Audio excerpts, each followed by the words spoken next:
sama Foni sudah nampak wajahnya Aisyah yang belum, biar tak potret sebentar untuk bukti. Sambil nunggu Aisyah, kita doa sekarang ya, sebelum kita mulai kuliah hari ini. Doa menurut masing-masing, silahkan mendahului kita ya. Doa silahkan.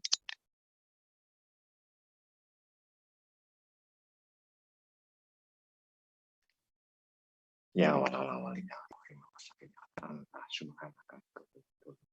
hasbunallah wa ni'mal wakil. Rabbi zidni ilman warzuqni fahma. Allahumma alhimna ma nasita umrika wa aidna min syururi anfusina. Amin ya Allah. Saudara sekalian, kita mulai saja sekarang. Ada saatnya saya harus men-treatment batuk saya. Ini beruntung kita enggak bertatap muka ya. Saya itu lagi kena batuk flu. Ironisnya ini hari kelima setelah saya vaksinasi booster. Jadi lagi nggak enak badan gitu, kena batuk flu saya. Jadi ya harus dengan amat sangat terpaksa harus ditreatment dengan treatmentnya Profesor Sutiman. Gitu ceritanya. Saudara sekalian, jadi ada saatnya nanti saya menyembunyikan diri saya karena jujur saja treatment dari Profesor Sutiman ini rada agak kalau sampai terlihat gitu bahwa saya mengajar kok saya dalam keadaan di treatment gitu, rasanya itu nggak umum gitu ya. Karena apa? Treatmentnya dengan beliau itu saya harus di treatment dengan asap tembakau beliau.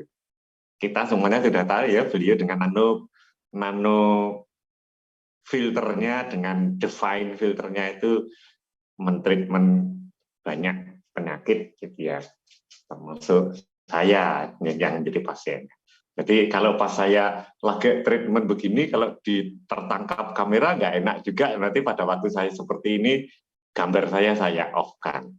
Saudara sekalian, di parasitologi ini nanti, karena sudah ada kelompok-kelompok yang terbentuk, senang sekali, terima kasih.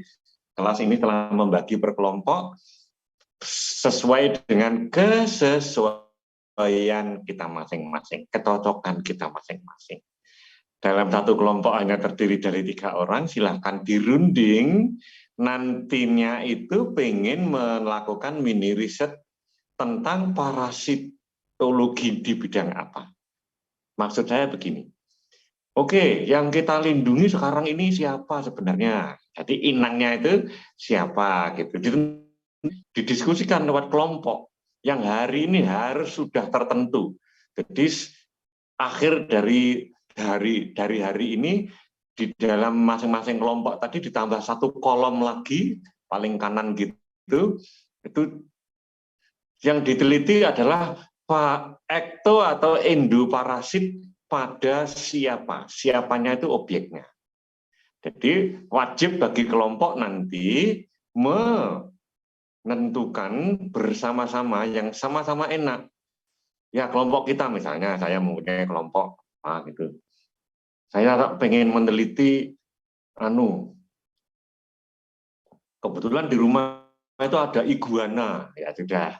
Iguana itu ektoparasitnya apa atau endoparasitnya apa. Tentukan. Hampir semua pet, yaitu binatang peliharaan, itu mempunyai ekto dan endoparasitnya. Dan jangan khawatir, saya punya bukunya. Jadi Anda milih apa saja sudah nanti akan gitu ya, dapat didapatkan itu. Apalagi kalau misalnya, Pak dari dulu itu loh, kakak saya dulu juga alumni dari kedokteran atau alumni dari farmasi atau alumni dari biologi itu penelitiannya itu tentang tikus putih. Lah saya suka, saya pelihara sampai sekarang. Saya pengen melihat parasitnya, apakah ekto atau endoparasitnya tikus putih misalnya, itu juga boleh saja, tidak ada masalah. Yang penting kelompok itu happy. Nah, karena happy, maka kalian pasti serius. Ya, dibuatlah satu kelompok itu jangan sampai ada yang tidak klop. Harus disepakati bersama-sama. 3 orang itu harus menyepakati. Pokoknya pokoknya kita melakukan penelitian. Ada yang dari desa itu tahu persis. Saya itu waktu kecil itu sering digigit gurem, Pak. Gurem kan ektoparasit, bisa menjadi ektoparasitnya ternak kita, apakah itu unggas atau ternak yang lain, gitu. Silahkan, gitu ya. Pokoknya cari yang Anda semuanya memang tertarik.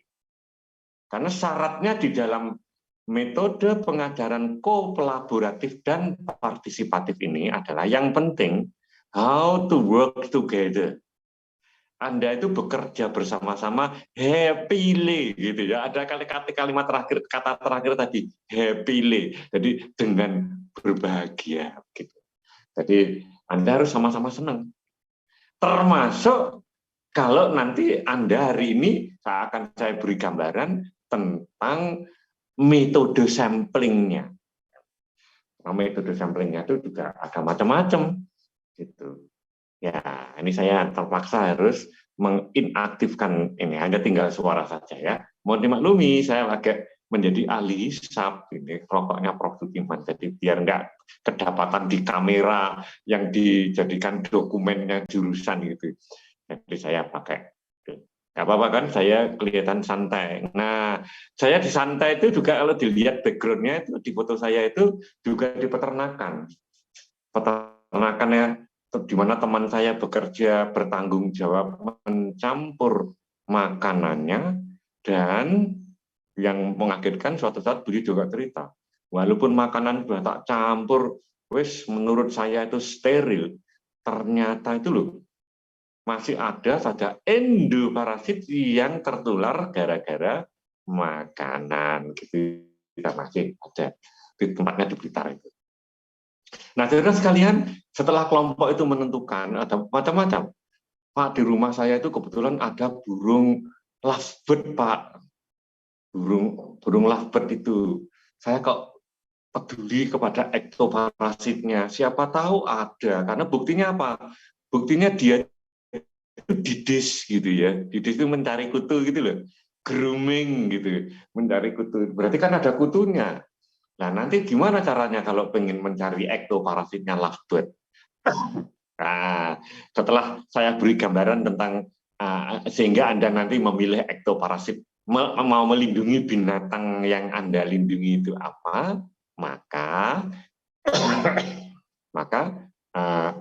tiba saatnya saya cerita tentang metode samplingnya. Nah, Anda di dalam kelompok selain menentukan mari kelompok kita melakukan penelitian kecil tentang ekto atau endoparasitnya hewan apa. Nah, metodenya nanti ini gitu. Nah, jadi siang ini selain Anda mendapat gambaran kasar secara makro dari saya, tugasnya adalah hunting literatur, dan itu gampang sekali. Ukurannya hanya detik, Anda sudah dapatkan karena lewat internet semuanya serba mungkin. Dulu saya mempunyai buku itu, kalau nggak salah bukunya sudah tak persiapkan. Saya izin sebentar ngambil buku itu, nanti saya tunjukkan.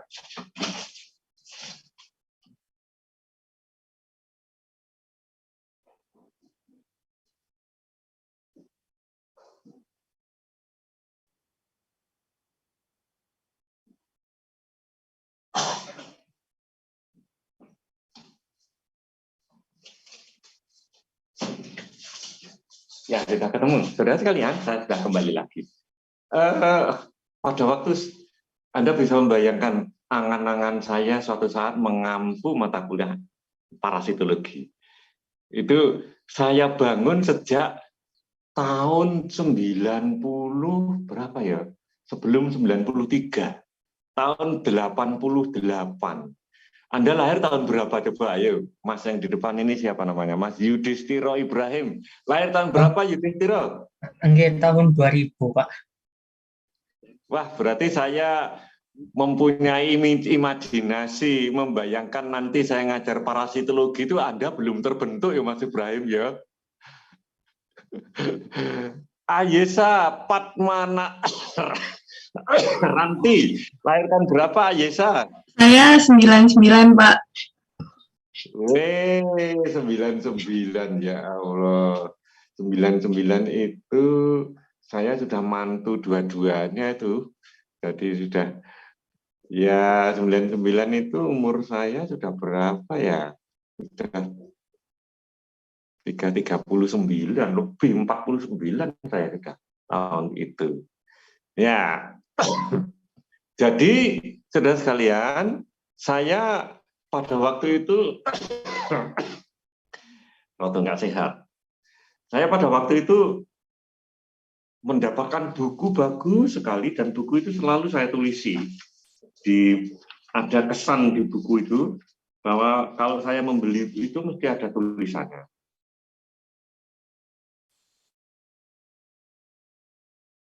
Tulisannya itu ini akan saya persembahkan untuk apa begitu. Nih, kebetulan biasanya selalu ada kelihatan nggak? Waduh, Kak Tetora.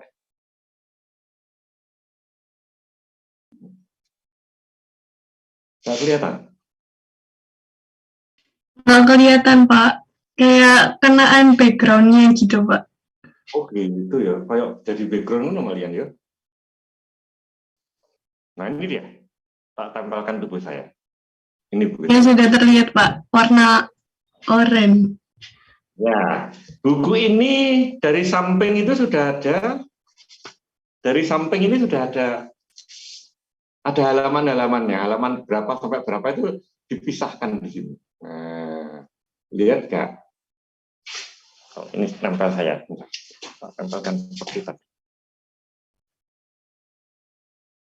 Ini dia. Ini di ujung sini itu ada tulisannya. Ekto atau endoparasit pada apa? Pada apa? Pada apa? Pada apa? Saya bacakan. Saya bacakan ininya. Apa? Yang pertama itu metode samplingnya. Kemudian parasit pada kucing dan anjing. Parasit pada babi. Parasit pada keledai. Parasit pada pokoknya semua binatang yang memamah biak. Jadi yang memamah biak. Parasit pada kelinci, marmut, kemudian kelompoknya tikus. Kemudian parasit pada burung, parasit pada eagle itu landak, pada landak, parasit pada ikan, parasit pada reptil dan amfibi. Ini biasa, Bu Ida pernah dapat proyek. Parasit pada lebah. Kelompok lebah itu juga ada parasitnya. Itu. Jadi dan pernah dapat konsultasi Bu Ida itu ada orang membawa lebah, kelompok lebah itu sakit gitu ya. Nah, itu diduga ini ada parasitnya, parasit pada apa begitu. Nah, daripada saya batuk-batuk lagi, saya akan treatment, nggak apa-apa. Nah, itu parasit pada lebah itu ada ternyata. Ada hewan kecil-kecil dari kelompoknya Acarina itu yang menjadi memparasiti lebah. Dia itu makan cairan hemokulnya lebah itu tadi. Jadi Anda bisa membayangkan ya, ono parasit itu ada gitu. Ya. Dan bayangkan ya, dari kelompok itu kalau setelah tak bacakan tadi kelompok itu bisa membagi diri pada apa gitu. Dan tidak haram beberapa kelompok tertarik kepada satu binatang peliharaan saja. Misalnya saja, saya tikus kucing rumahan Pak, yang lain kucing kampung saja yang ada di sekitar rumah Pak, kucing liar itu. Yang lain ini khusus kucing peranakan Pak, yang lain adalah anjing gitu. Kalau misalnya ada yang beragama selain Islam pengen meneliti anjingnya, dia penyayang binatang ya begitu. Yang lain pada burungnya Pak, terserah burung. Burung sungguhan maksudnya, burung yang disangkar itu lovebird, burung terkuku, burung apa yang kayak gitu. terus kemudian yang lain pengen meneliti apa. Nah, sekarang dia pasti mempunyai, kalau nggak endo ya ektoparasit. Anda tinggal pilih, gitu ya. Kalau mau endoparasit juga nggak ada masalah. Seneng rasanya itu. Saya dulu praktikum pada waktu belum berbentuk mini riset ini, praktikum wajibnya itu melihat endoparasit pada ususnya ayam. Anda membedakan ayam kampung sama ayam sayur yang dipelihara dipelihara di baterai. Sementara ayam kampung kan ya sobo kampung toh, kemana-mana di kampung nggak kayak begitu. Nanti sama-sama meneliti dua itu, luar biasa, banyak menemukan cacing ternyata. Bahkan yang tidak tahu, Pak, saya kok kelompok saya itu menemukan seperti serpihan, seperti serat serpihannya rafia, Pak. Lu itu bukan rafia itu, itulah cacing pita. Coba dilihat, potongan itu ditaruh di atasnya dek gelas dan kemudian objek gelas dan kemudian dikasih air, ditutup dengan objek gelas biar kalau memang memipih itu pipihnya tertekan dorsi ventral gitu ya, tertekan dari punggung ke arah ventralnya. Begitu dilihat, lu iya Pak, ternyata beruas-ruas, tapi kepalanya mana ya? Itu nanti 3 bagian yang jadi harus perjuangan kita mencari kepalanya, karena identifikasi cacing pita itu dari skoleknya, dari kepalanya. Itu ada di kampung di ayam kampung, khususnya ayam kampung kita saumbruk itu. Jadi kalau ada, tapi jangan karena itu tidak berbahaya bagi manusia, ya jangan menjadi jijik terus akhirnya yang dulu suka jeroan, suka keripik ususnya ayam itu sekarang menjadi tidak suka. Sudah digoreng kok, sudah dibumboni, sudah direbus, sudah digoreng, sudah mati dia, jadi nggak ada masalah. Malah kalau misalnya ada pun ada tambahan protein berasal dari cacing itu tadi. Jijik Pak Bagio. Ya, tapi insya Allah kalau yang sudah dikeripik itu ya sudah hilang. Nah, Pak Bagio, selama ini kan yang dibicarakan ekto dan endoparasitnya untuk hewan, Pak. Bagaimana kalau untuk tumbuhan? Sebenarnya saya inklusif di dalam ini adalah penyakitnya tumbuhan juga. Kenapa tidak? Ada parasit pada tumbuhan. Itu mulai dari jamur juga boleh, juga ada parasit yang memakani. Jadi misalnya ada cacing yang suka memakani akarnya kentang, namanya kelompoknya penyakit puru akar. Bukan penyakit, jadi parasit puru akar gitu. Jadi akarnya kentang ini banyak yang dimakan oleh siapa? Oleh kelompoknya nematoda. Nah, ada nematoda yang menyerang padi, sehingga hamparan padi itu ada flek-flek pucat begitu. Ada sekitar 1 meter dengan diameter 1 meter yang atau diameter yang tidak beraturan 1 meter kok pucat. Oh, daerah situ mesti ada nematodanya. Begitu juga boleh, tidak ada masalah sebenarnya kalau ada yang tertarik gitu ya. Boleh-boleh saja. Dan nematoda di tanah ini banyak sekali kita dapatkan. Dengan mudahnya kita akan dapatkan yang seperti itu. Nematoda di tanah, apakah dia nanti kita bedakan yang hidup bebas atau yang parasit. Parasit apa dia nanti? Nah, itu yang akan menjadi. Hanya saya juga tidak menentang kalau misalnya hampir semua atau semuanya itu memang tertarik parasit pada binatang gitu. Seneng sekali, monggo. Melakukan penelitian yang seperti ini juga menjadi enak gitu ya. Ada kelompok yang tidak jijik. Gitu. Pak, saya tak mencoba melihat telurnya cacing yang masih belum menetas yang ada pada telepongnya sapi, Pak. Oh, boleh, silakan gitu ya. Atau mencoba melihat artefak-artefak cangkangnya cacing yang sudah menetas, yang tersisa pada saat dibuang bersama dengan fesesnya kambing, Pak. Boleh. Yang kayak gitu juga boleh. Murah sekali itu juga. Karena hanya mencari telepongnya saja gitu. Jadi Kalau pengen yang masih infektif, jadi telurnya itu masih belum banyak menetas, maka harus mencari apa? Harus mencari feses yang belum difeseskan. Orang Jawa ngomongnya tai enom, gitu ya. Feses yang masih muda, yang belum difeseskan.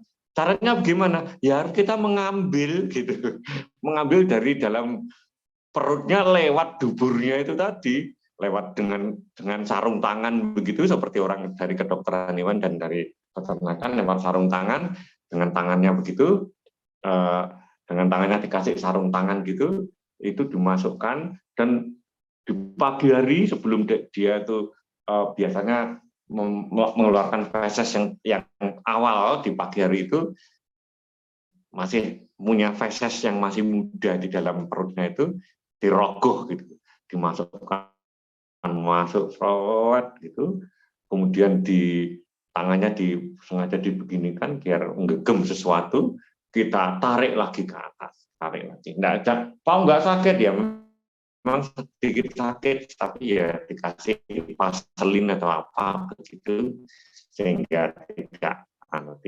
menyebabkan iritasi, tidak menyebabkan lecet pada tubuhnya si binatang itu. Dan binatangnya ya Anda buasa tangannya Mas Yudhistira buat dileboknya pedet sing cilik, ya kasihan itu pedetnya. Nyari yang babon yang besar, tangannya Mas Yudhistira masuk, nggak ada masalah. Kepalanya anaknya saja lo bisa keluar dari situ tadi ya, kita bisa. Nah, metode sampling sudah sekalian, ada banyak metode sampling. Tergantung metode samplingnya itu, hewannya, parasitnya itu masih ada di dalam tubuh atau sudah ada di luar tubuh. Kalau ada di luar tubuh, berarti memakai kaidah ektoparasit yang sedang hidup bebas, atau endoparasit tapi sedang dalam keadaan hidup bebas di alam. Ingat, Anda harus mempelajari siklus hidupnya juga. Dalam siklus hidupnya parasit yang menjadi ekto maupun endoparasit itu ada saatnya, atau ada jenis yang dia itu hidup bebas di tanah biasa. Dan pada saat tertentu dia makan makanan yang ada di sana, dalam perkembangannya dia suatu saat sudah membutuhkan darah untuk berperan sebagai parasit. Nah, pada saat itu dia mulailah mencari-cari calon inangnya. Nah, kebiasaannya parasit yang masih hidup bebas tapi sudah membesar, masuk umur sehingga dia harus menjadi parasit. Kalau tadi kan parasit tapi dalam keadaan hidup bebas. Ini parasit yang harus mencari inangnya. Dalam mencari inangnya itu dia mempunyai semacam memory cell, mempunyai ingatan gitu ya, bahwa dia hanya mencari objek yang berwarna gelap. Lebih-lebih objek yang berwarna gelap yang bergerak-gerak di sekitar tanah. Atau ngelembreh di tanah, bergerak-gerak di tanah. Gitu. Wong yang tidak bergerak saja, pokoknya berwarna gelap, dia tertarik ke situ, menganggapnya itu adalah calon inangnya. Maka Anda juga bisa memakai berbagai metode untuk itu. Menangkap mereka. Nah, pada saat ada ektoparasit yang dalam keadaan hidup bebas tapi dia sudah mulai mencari inangnya tadi, maka dia akan mencari inang yang berwarna gelap. Dari situ timbullah satu metode namanya black plate. Plate itu lempengan, black itu hitam, berarti lempeng hitam. Di lab ekologi kalau nggak salah masih ada atau sudah dipindah ke biodiv di atas. Mulai semester ini lab kita di atas sudah mandiri, terpisah dari lab ekologi. Jadi alhamdulillah perjuangannya Bu Ida yang merintis. Ya kita semua, tetapi yang berjuang di garis depan itu Bu Ida. Nah, saya waktunya.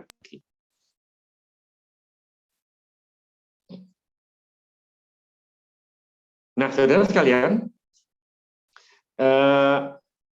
black plate ini hanya betul-betul lempeng hitam yang kita beli ya berupa porselen atau keramik yang untuk ubin itu yang berwarna hitam. Ya Pak, besarnya, lebarnya ya 30 kali 30 itu.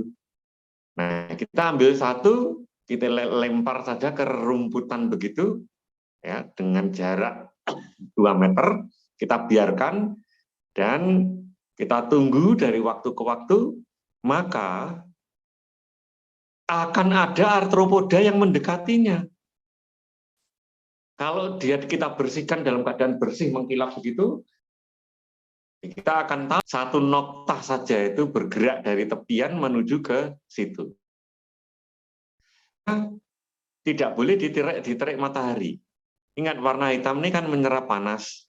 Jadi kalau dia terkena terik matahari, dia akan menjadi panas. Nah, ya percuma. Namanya bisa ini karena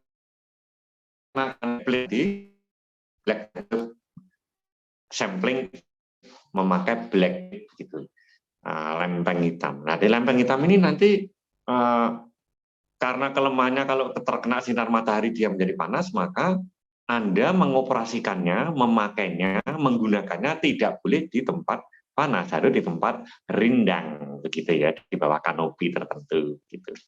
Sehingga pada waktu kita lempar ke situ, kita biarkan, maka dia tidak menjadi panas karena terik matahari itu tadi.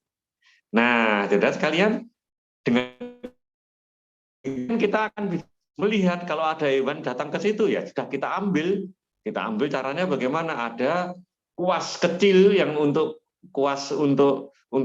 cat air itu kecil gitu, kecil banget itu, kita mut gitu ya, kita masukkan ke mulut, kan basah karena liur kita, atau karena basah itulah maka ujungnya bisa ditarik menjadi lancip begitu. Lancipnya itu kita tutulkan ke noktah yang sedang bergerak tadi. Maka dia akan lengket di situ dan kita masukkan ke botol flakon kecil saja yang transparan juga, yang sudah berisi fiksasi, larutan fiksasi. Biasanya kita pakai alkohol sajalah 70%, atau alkohol kita beli di apotek itu 70%, abrakadabra itu banyak gitu. Biasanya untuk membersihkan kuku dari kiteknya ibu-ibu. Nah, dengan demikian kita akan dapat dari waktu ke waktu. Jadi mengoperasikan black plate-nya itu juga sudah ada skripsinya untuk itu. Jadi penelitian untuk itu juga sudah biasa dilakukan di bidang kesehatan. Jadi silakan. Itu menangkap ektoparasit yang dalam keadaan hidup bebas tapi sudah mulai mencari-cari inangnya yang berwarna gelap. Nah, tadi saya cerita bahwa inang yang mulai mencari, ektoparasit yang sudah mulai mencari inangnya yang berwarna gelap tadi, dia tertarik kepada objek berwarna gelap, apalagi kalau objek itu bergerak. Sehingga ada metode yang berikutnya, namanya metode the moving flag. Flag itu bendera yang sedang digerakkan. Jadi kita membuat bendera, ditalikan pada satu batang yang 1 meter gitu, ya, satu stalk atau tongkat 1 meter begitu, dan ditalikan seperti seperti mau dikibarkan gitu. Tapi kita tebarkan di atas tanah dan kita tarik. Dan benderanya mohon yang berwarna hitam pula. Ingat ya, sifat mereka itu tertarik kepada warna gelap dan apalagi yang bergerak. Terpaksanya kalau memang punya dobelan, Mbak Wanda ini dipinjam aja itu jilbabnya itu. Pakai jilbab yang lain, jilbab yang itu dipakai ditali dengan karet saja di satu batang tongkat begitu, ditali-tali begitu pada 2 ujung, ya nanti ditempelkan di tanah, ditarik pelan-pelan seperti itu. Nah, jadilah dia sebagai pengganti bendera yang sedang digerakkan, the moving flag. Flag itu bendera, moving sedang dalam keadaan digerak-gerakkan, menempel di permukaan tanah. Nah, setelah digerakkan, ditarik sekitar 2-3 meter gitu, langsung dibalik semuanya, anggota kelompok langsung mencermatinya lewat dengan mata telanjang maupun memakai loupe, memakai kaca pembesar. Di situ Anda akan tercengang, sudah mulai ada hewan-hewan yang nempel di situ. Itulah yang dimaksud dengan ektoparasit yang sudah mulai mencari-cari objeknya yang berwarna gelap dan bergerak. Jadi metode yang kedua adalah the moving flag itu tadi. Kalau mencari yang hidup bebas. Nah, Anda juga diizinkan kok memakai misalnya pitfall trap seperti yang kita kenal pada waktu praktikum di ekologi, boleh. Memakai yang tidak pitfall trap, memakai barless aparat juga boleh, tidak ada masalah. Metode-metode yang kita kenal juga boleh, tapi yang baru-baru ini juga mohon. Metode berikutnya adalah, saudara sekalian, Pak, itu kalau yang hidup bebas, kalau masih melekat, masih ada di objeknya, di kucingnya gitu Pak, gimana caranya? Ya, yang paling sederhana, Anda memakai sisir dengan combs method. Dengan memakai sisirnya, serangga. Ya disisiri, ada sisir yang lembut sekali. Namanya kalau di desa namanya serit gitu ya. Biasanya orang membeli serit itu untuk menyisiri rambut anak-anak yang masih mempunyai kutu. Kalau untuk mahasiswa kayaknya karena hampir 2 hari sekali keramas gitu, apalagi kalau kita kuliah luring seperti ini.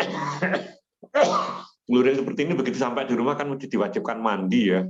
Apalagi ya, begitu mandi keramas ya sudah, sering kali keramas rambutnya.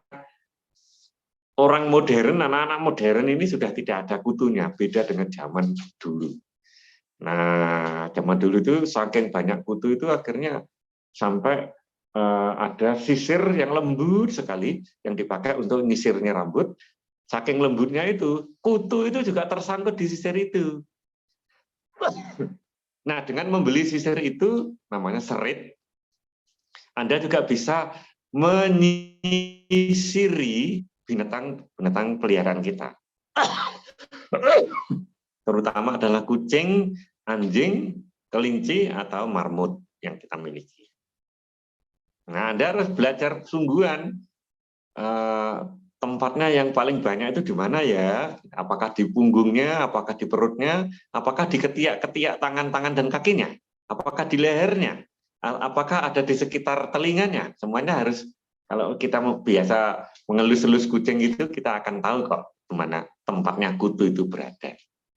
Nah, jadi disisiri begitu total. Total. Dengan berbagai kelemahannya gitu. Saudara sekalian, batuk saya sudah mulai datang. Saya akan tuntaskan metode berikutnya. Metode berikutnya adalah metode sedikit menyiksa. Menyiksa hewan yang akan kita lindungi, sedikit saja ada siksaan, nanti kita kasih hadiah. Gitu. Kucingnya atau marmutnya atau kelincinya itu kita masukkan dalam suatu ember, embernya itu ada cairannya. Nah, jadi dimasukkan ke dalam, ada airnya gitu. Kita tenggelamkan, tapi bagian hidungnya tidak, jadi dia masih bisa bernapas. Ya rada dipaksa begitu. Anda bisa membayangkan, berarti seluruh tubuhnya kan basah kuyup toh.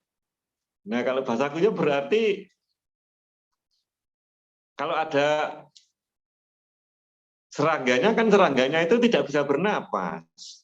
Kalau pengen bernapas ya dia harus melepaskan dari inangnya tadi, lepas sehingga dia akan lepas dari situ dan akan kambang, akan mengapung di permukaan air itu. Nah, itu namanya metode wash method atau dip method. Dip itu mencelupkannya, wash itu mencucinya, gitu ya.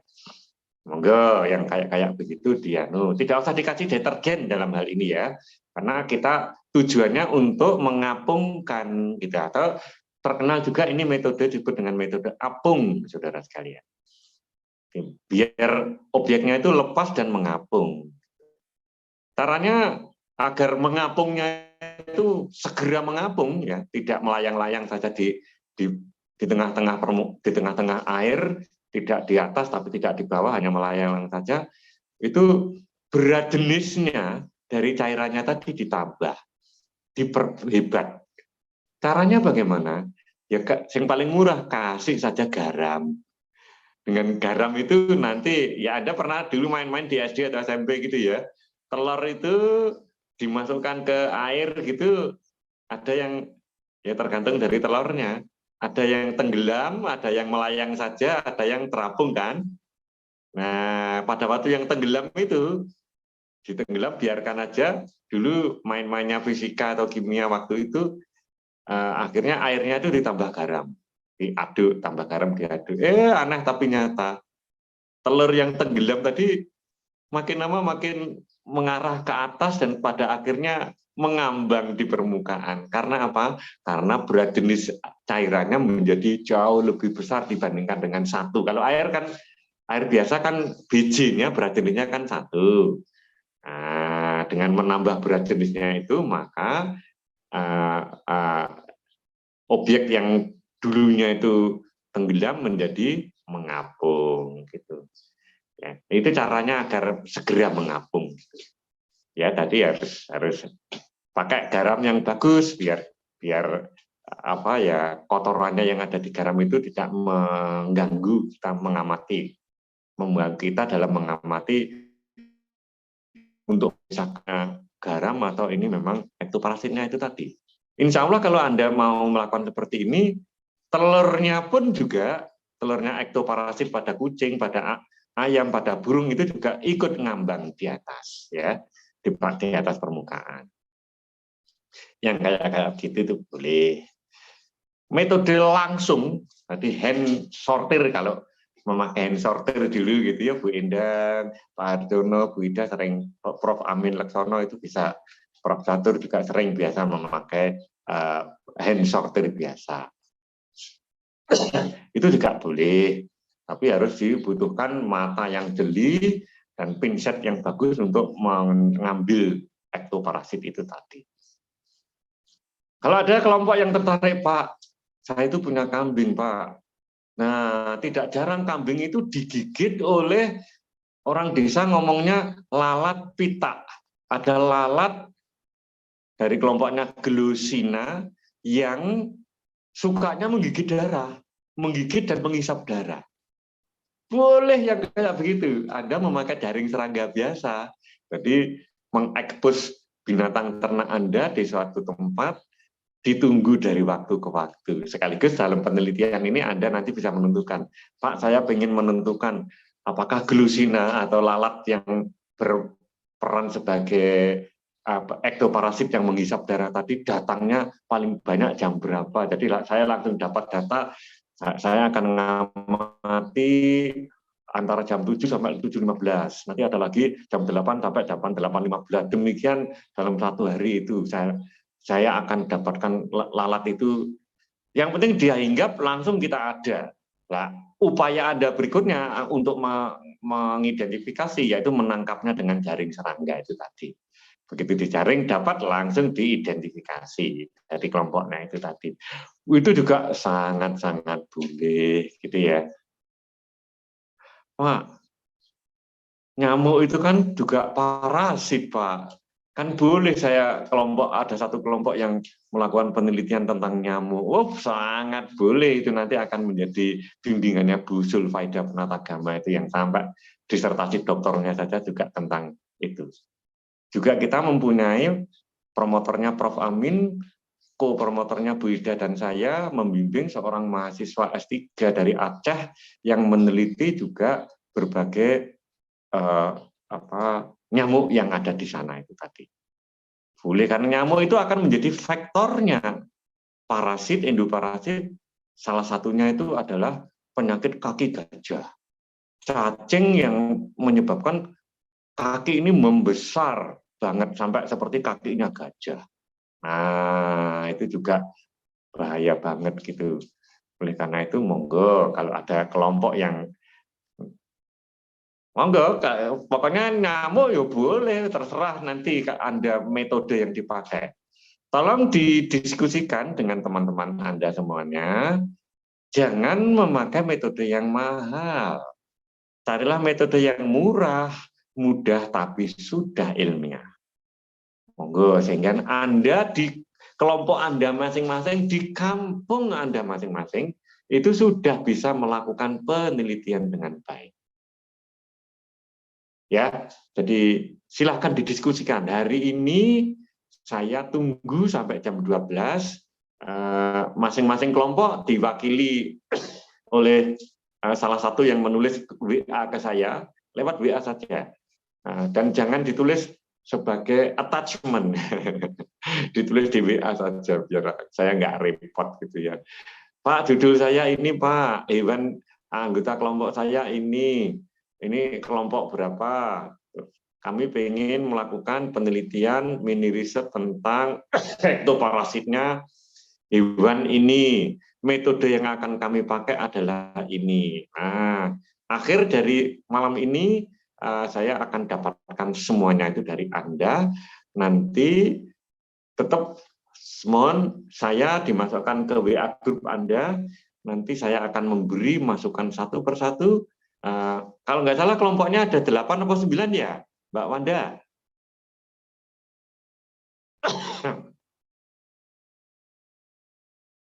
Halo di Wanda. Masih mute, masih mute. Ya, sudah. Iya, Pak. Ada berapa? Kalau jumlah kelompoknya kemarin saya agak lupa, tapi anggotanya itu ada 3, Pak. Maksimum 3 ya. Berarti ya, kalau ini ada 48 ya 48 dibagi 3. Berarti berapa? Ada 18 kelompok ya. Iya, Pak. Ya, nggak apa-apa, nggak ada masalah. Kelompoknya memang dibuat kecil karena ini saran dari asesor yang datang memberi saran kepada kita, kelompoknya tidak boleh lebih dari 3, sehingga Anda bisa bekerja dengan sangat-sangat intens gitu ya, diawasi dengan intens juga oleh asisten dan dosen. Ya, ini malam ini saya akan dapatkan, kelompok kami akan meneliti ekto atau endoparasitnya hewan yang bernama ini di mana, dan metode sampling yang saya kembangkan adalah ini, gitu ya. Ingat, target kami hasil penelitian Anda nanti orisinal dan bisa masuk jurnal. Jadi kalau sudah seperti itu, sudah kelompok itu pasti akan didapatkan nilai yang maksimum. Yang penting Anda nampak kompak, nampak bisa berkolaborasi dan berpartisipasi satu sama lain. Gitu. Ada kelompok mahasiswa, Pak, saya tertarik kepada anak pondokan, Pak. Kutunya itu loh Pak, buahnya gitu ya. Monggo kalau memang seperti itu, tapi harus dirahasiakan loh ya, karena itu aib. Karena itu adalah rasa malu dari pondok itu. Saya bahkan pernah kok mempunyai mahasiswa bimbingan S3 di satu pondok pesantren besar sekali yang masih ada kadas dan kudisnya. Tapi ya harus kita rahasiakan, tidak boleh nampak ini pondok pesantren mana gitu nanti, karena ini ada sangkut pautnya dengan nama besar romo kiainya, nama besar pondok pesantren. Pertanyaan 2 saja, kalau memang masih ada. Setelah ini saya tutup, nanti kita diskusi lewat WA group. Nama saya, nomor HP saya silakan dimasukkan ke ini.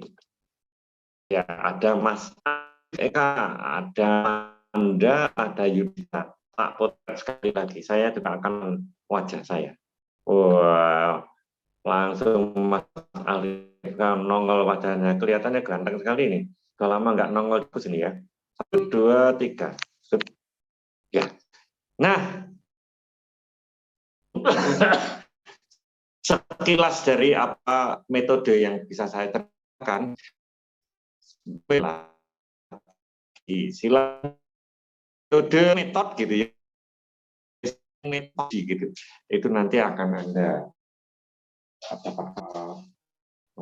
bagus sekali. Ya, buku ya. Ini dia buku saya. Terus mau sana. Nah, misalnya untuk yang ada parasit yang ada di contoh gampang sekali. Parasit yang ada di keledai sama kuda, kayak gini. Ektoparasitnya itu. Nah, jadi semuanya ada yang saya sebutkan binatang yang harus dilindungi tadi apa, semuanya ada di situ. Jadi tinggal mencocokkan gambar. Nah, sekarang jauh lebih enak sekali. Semuanya yang ada di situ itu ada di internet. Jadi Anda dari manapun, di mana Anda berada itu dengan mudahnya melakukan identifikasi. Jadi dan jangan saya paling bertanggung jawab untuk mengimplementasi gitu. Jadi Anda kalau sudah dapat hewannya jangan segan-segan konsultasi ke saya, kirim gambar, saya menghakimi. Nanti Anda harus tulis referensinya. Tidak ada buku yang lebih baik dari ini. Ya, terima kasih. Habis ini aja dibentuk kelompok sendiri-sendiri, ya, disepakati bersamaan bahwa tunjukkan bahwa Anda memang sepakat semuanya, 3 orang sepakat kita melakukan penelitian ini. Tahun yang lalu, saudara sekalian, tahun yang lalu itu tak ceritakan ada seorang dari Gresik yang ke kolam. Dia mengambil dulu itu kalau kami berhasil menangkap ikan gurame, Pak. Guraminya itu selalu ada di sisi gitu, sisi-sisinya itu ada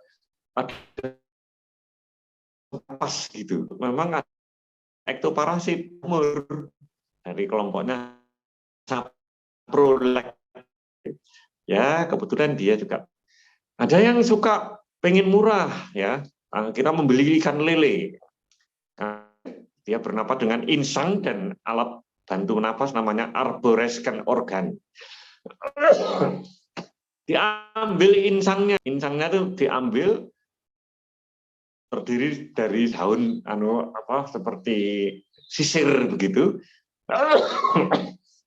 Seperti sisir namanya ada lamela brachiatanya. Jadi ada lembaran-lembaran insangnya. Nah, itu digunting, iris dengan silet di atas. Itu objek gelas, dikasih air, nanti dilihat di bawah mikroskop, nanti diiris dengan silet, dipotong dengan silet. Masing-masing lamela branchiatanya itu dilihat, kita akan tercengang. Di masing-masing lembaran insangnya itu loh, ada ininya, ada cacingnya sudah. Jadi cacing itu parasiti di masing-masing lamela branchiatanya itu tadi. Nah, itu juga ada di sini. Nanti tak tunjukkan bentar. Nah, mumpung saya cerita seperti ini. Yang ada di Fisher, jadi kelompok di ikan. Kemudian gambarnya ada di lamela branchiatanya. Ini dia.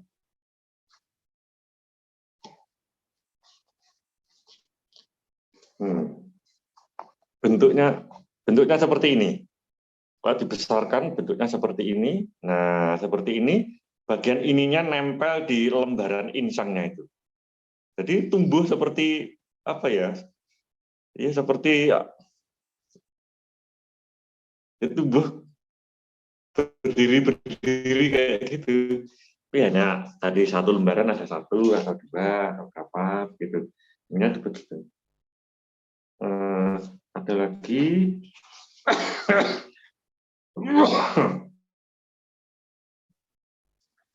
Dan masih banyak lagi saudara sekalian.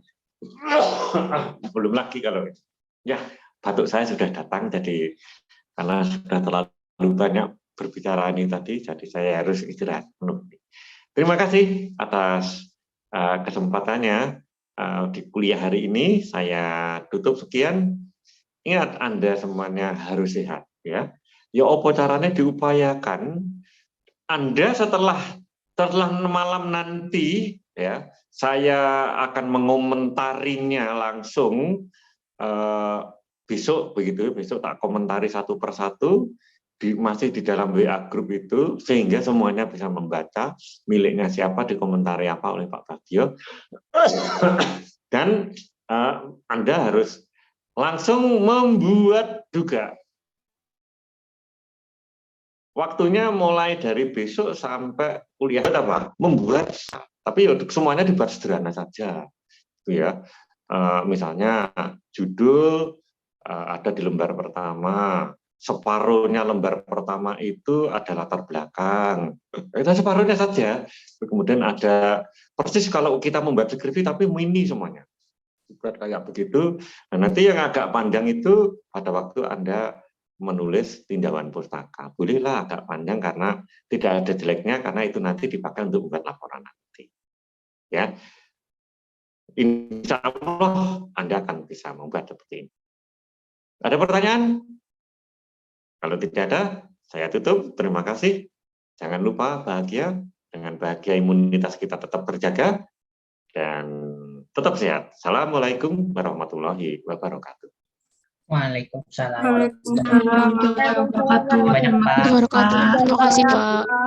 Sehat-sehat selalu, Pak. Saling mendoakan, kita stop sehat ya.